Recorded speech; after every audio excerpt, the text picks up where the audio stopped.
Hey guys, it's Ben with Upstart HR, and today I want to talk about um, what I believe about HR.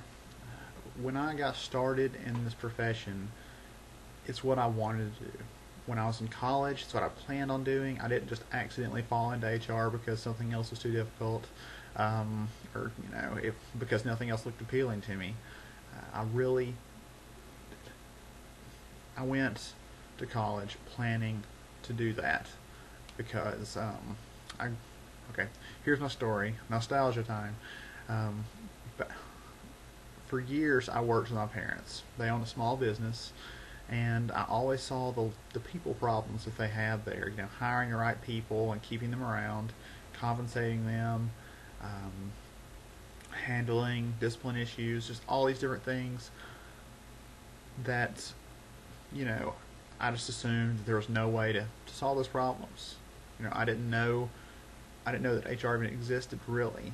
And when I started college, I was assigned one of my professors assigned a paper for me to write, and it was about HR basically.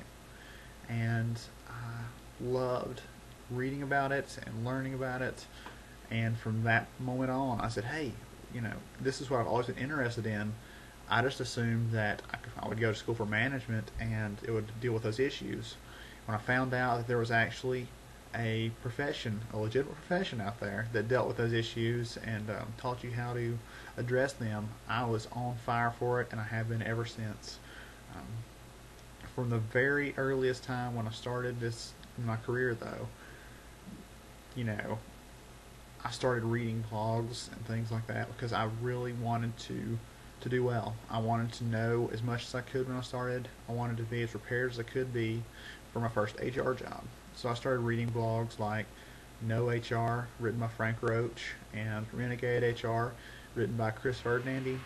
And those had a radical impact on my view of this profession overall. In college, it was much more compliance focused, keeping the company out of trouble and everything. And while I was like, I can deal with that stuff, there are some other things that are more interesting to me.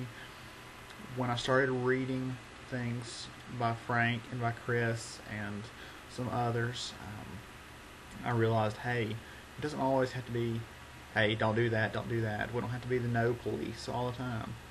That things like culture and leadership development and training people and those kind of things, those fall under the HR umbrella as well, and those are actually on the positive side of the scale.